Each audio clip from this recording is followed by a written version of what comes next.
Lorsque Murat commence son règne dans le royaume de Naples, il entame tout de suite des réformes. Tout d'abord, il intègre au code de loi du royaume de Naples le code Napoléon, qui est très légèrement adapté au royaume. Ensuite, il pacifie la région de la Calabre, qui était avant soumise au brigandage, et également il met en place la fin de la féodalité, qui était encore en place dans ce vieux royaume européen. Malgré tout, Murat doit composer avec un autre problème croissant. L'ancienne dynastie régnante de Naples, les Bourbons-Parme, se sont réfugiés en Sicile, et le nouveau roi de Naples se doit donc de les déloger de leur exil à Palerme. Cependant, l'affaire risque d'être difficile. Des troupes anglaises protègent en effet l'île. Cependant, l'une des premières étapes vers la reprise de la Sicile, la capture de l'île de Capri, est accomplie avec succès par le roi de Naples. De même, pendant ce temps-là, Napoléon est tout de même embourbé dans sa campagne d'Autriche,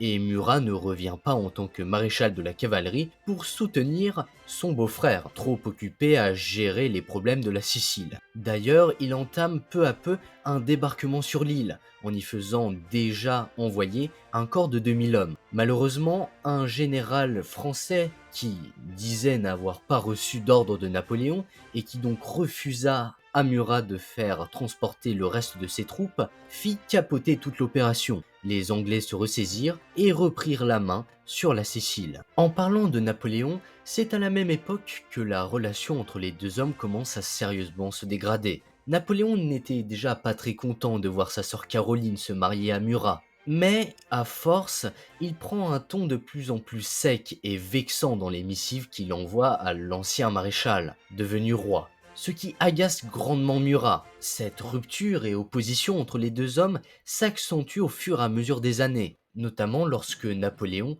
apprend que Talleyrand et Fouché ambitionnaient de mettre Joachim Murat sur le trône impérial s'il arrivait malheur à Napoléon. Murat, lui, de son côté, restait un très grand fidèle de l'empereur. Ceci n'était plus approuvé, mais simplement c'est à cause du comportement même de l'empereur, de sa mauvaise foi et de ses missives de plus en plus sèches et vexantes que la détestation et la méprise ont commencé à dominer la relation entre lui et l'empereur.